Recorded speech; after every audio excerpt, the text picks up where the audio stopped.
নমস্কার সকল দর্শক এবং শ্রোতা বন্ধুদের রিমিস ভার্সন এই চ্যানেলের পক্ষ থেকে সকলকে সুস্বাগতম। আশা করছি ঈশ্বরের কৃপায় আপনারা সকলেই ভালো আছেন, সুস্থ আছেন। লাল জবা, বাড়িতে লাল জবা ফুলের গাছ থাকলে কি হয়? লাল জবা ফুলের গাছ বাড়িতে কোন দিকে রাখা উচিত এবং এই জবা ফুল বাড়িতে থাকা মানে কিসের ইঙ্গিত দিচ্ছে আপনাকে? জবা ফুলের গাছ লাগানো কি বাড়িতে ভালো নাকি খারাপ? বাস্তুশাস্ত্র মতে বাড়িতে জবা গাছ লাগানো বা জবা ফুলের গাছ থাকা বাস্তুশাস্ত্র কিসের ইঙ্গিত দিচ্ছে? আজকের এই পর্বটিতে এই সমস্ত কিছু নিয়ে জানবো। আশা করছি পর্বটি আপনাদের সমৃদ্ধ করে তুলবে, তাই নতুন পর্বটিকে সম্পূর্ণ দেখার অনুরোধ রইল। এবং আপনি যদি চ্যানেলের নতুন বন্ধু হয়ে থাকেন তাহলে অবশ্যই চ্যানেলটি সাবস্ক্রাইব করে পাশে বেল আইকনটি প্রেস করে দেবেন। বাস্তুশাস্ত্র মতে বলা হয় যে মঙ্গল দোষ এবং সূর্য দোষ কাটানোর জন্য জবা ফুলের গাছ বাড়িতে রাখা অত্যন্ত প্রয়োজন। শাস্ত্র মতে বলা হয় যে জবা ফুল কালীর আরাধনায় অত্যন্ত মঙ্গল ফলদায়ক। এছাড়াও শাস্ত্রমতে গণেশদেব এবং হনুমানজিও এই ফুলে অত্যন্ত তুষ্ট হন। এদিকে বাস্তুশাস্ত্র মতে জবা ফুলের গাছ যদি বাড়িতে একটি বিশেষ দিকে লাগানো হয় তাহলে বাড়িতে শান্তি সমৃদ্ধি এনে দেয় এই জবা ফুলের গাছ। বাস্তুশাস্ত্র মতে বলা হয় যে মঙ্গল দোষ এবং সূর্য দোষ কাটানোর জন্য বাড়িতে অবশ্যই একটি লাল জবা ফুলের গাছ থাকা অত্যন্ত প্রয়োজন। সংসারে নানান বাধা বিপত্তি কাটিয়ে নিতে, বাস্তুশাস্ত্রের বিপদ থেকে মুক্তি পেতে বাড়িতে সঠিক দিকে যদি জবা ফুলের গাছ লাগানো যায় তাহলে তা অত্যন্ত ফল প্রদানকারী। বাস্তুমতে এটি বাড়ির ছাদে কিংবা বাগানে যদি বসানো হয় তাহলে তা অত্যন্ত শুভ ফল প্রদান করে।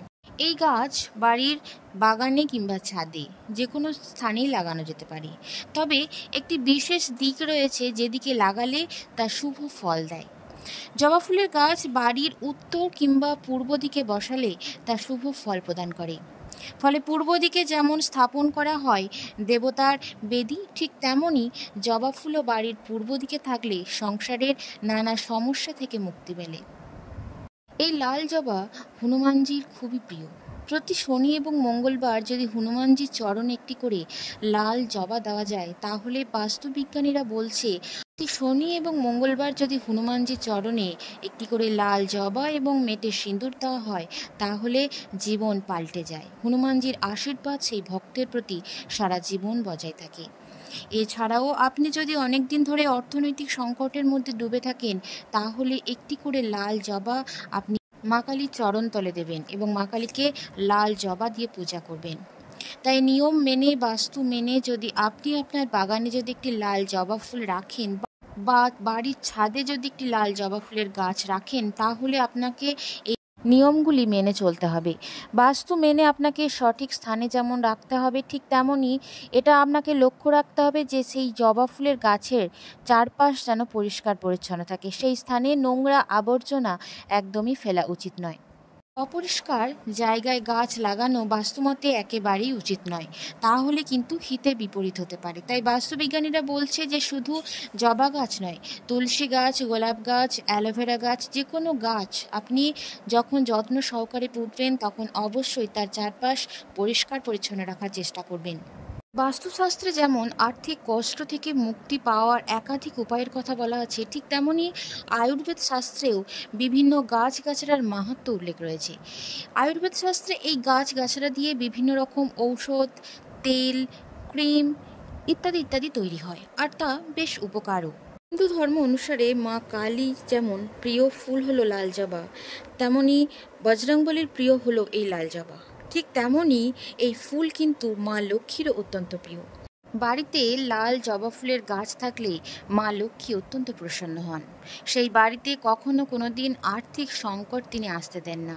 এই গাছের শুভ প্রভাবে গৃহের উন্নতি হয়। জবা গাছের শুভ প্রভাব সমাজে আপনার মান সম্মানকে উন্নত করবে। প্রতিদিন মা লক্ষ্মীর পায়ে যদি একটি করে জবা ফুল নিবেদন করতে পারেন তাহলে মা লক্ষ্মীর আশীর্বাদ লাভ করা যায়। এর ফলে আপনি সমস্ত রকম সংকট থেকে মুক্তি পাবেন এবং বাড়িতে অর্থাগম বৃদ্ধি পাবে। শুধু ধর্মীয় দিক থেকে নয়, জ্যোতিষশাস্ত্রের দিক থেকেও জবা ফুলের এক বিশেষ মাহাত্ম্য রয়েছে। কারণ বৈদিক জ্যোতিষ অনুসারে বাড়িতে জবা ফুলের গাছ থাকলে কোষ্ঠীতে সূর্য শক্তিশালী হয় এবং আর্থিক সমস্যা থেকে মুক্তি পাওয়া যায়। এই কথাটি আমি আগেও বলেছি, বাড়িতে জবা ফুলের গাছ থাকলে যে কোনো রকম দোষ থেকে মুক্তি পাওয়া যায়। যদি আপনার কোষ্ঠীতে সূর্য নিচস্থ অবস্থানে অবস্থান করে তাহলে বাড়িতে অতি অবশ্যই একটি লাল জবা ফুলের গাছ পুঁতুন। অবশ্যই সেই লাল জবা ফুলের গাছটি পূর্ব দিকে পুঁতবেন। এবং কোষ্ঠীতে যদি মঙ্গল দোষ থাকে তাহলেও বাড়িতে অবশ্যই একটি লাল জবা ফুলের গাছ রাখুন। জন্মছকে যদি মঙ্গল দুর্বল হয় এবং তার কারণে যদি বিয়েতে দেরি বা বিবাহিত সম্পর্কে যদি সমস্যা দেখা দেয় তাহলে অবশ্যই বাড়িতে একটি লাল জবা ফুলের গাছ রাখবেন। এতে করে আপনার সংসার অশুভ প্রভাব দূর হয়ে আপনার গৃহকে শান্ত রাখবে। বাস্তুশাস্ত্র অনুসারে যে বাড়িতে জবা ফুলের গাছ থাকে সেই বাড়িতে কখনো নেগেটিভ এনার্জি প্রবেশ ঘটে না। চাকরিতে বা ব্যবসায় কোনো সমস্যা দেখা দিলে প্রতিদিন সূর্যদেবকে লাল জবা ফুল নিবেদন করবেন। ভোরবেলা একটি তামার পাত্রে জল নিয়ে তার মধ্যে একটি লাল জবা ফুল রেখে এবার ওই জল সূর্যদেবকে নিবেদন করবেন এবং অবশ্যই সূর্য মন্ত্রটি পাঠ করবেন। এর ফলে আপনার কেরিয়ারে আসা সমস্ত রকম বাধা তা অনায়াসে দূর হয়ে যাবে। বাচ্চাদের পড়াশোনায় যদি অমনোযোগী হয় তাহলে এই লাল জবা ফুল অতি উপকারী এবং আপনার গৃহের বাচ্চাটি যে স্থানে পড়াশোনা করবে সেই স্থানে অবশ্যই একটি লাল জবা ফুল রেখে দিন। দেখবেন আপনার গৃহের বাচ্চাটির পড়াশোনায় মন বসবে এবং পরীক্ষাতে ভালো ফলাফলও লাভ করবে। এছাড়াও বাড়িতে লাল জবা ফুলের গাছ থাকলে ব্যবসায় যদি কোনো রকম বাধা বিপত্তি এসে থাকে তাহলে তা অনায়াসে দূর হয়। প্রতিদিন সকালে স্নান সেরে সূর্যদেবকে পূজা করার সময় অবশ্যই সূর্যদেবকে লাল জবা অর্পণ করবেন এবং সূর্যদেবের মন্ত্রটি পাঠ করবেন। তাতে দেখবেন ব্যবসায় আপনার কাঙ্ক্ষিত সাফল্য অর্জন করতে পারবেন। বাস্তুশাস্ত্র এটাও বলছে যে কারোর সাথে যদি সবসময় ঝগড়া অশান্তি বিবাদ লেগেই থাকে, কেউ যদি ইচ্ছাকৃতভাবে সেই ঝগড়া বা শত্রুতা করতে চায় তাহলে আপনি তাকে অবশ্যই একটি লাল জবা ফুল উপহার দিন বা লাল জবা ফুলের গাছ উপহার দিন। এতে করে দেখবেন আপনার সঙ্গে সেই ব্যক্তির সম্পর্ক ভালোর দিকে যাবে। বাস্তুশাস্ত্র মতে গৃহের আর্থিক উন্নতি সুখ সমৃদ্ধির জন্য বাড়িতে অবশ্যই একটি লাল জবা ফুলের গাছ লাগান এবং তার নিয়ম মেনে জবা ফুলের গাছটিকে বাড়ির পূর্ব দিক অথবা উত্তর দিকে রাখুন। তার শুভ ফল প্রদান করবে আপনার গৃহে। আজকের পর্বটি এই পর্যন্ত ছিল। আবারও দেখা হচ্ছে আপনাদের সাথে নতুন কোনো পর্ব নিয়ে। ধন্যবাদ সকলকে।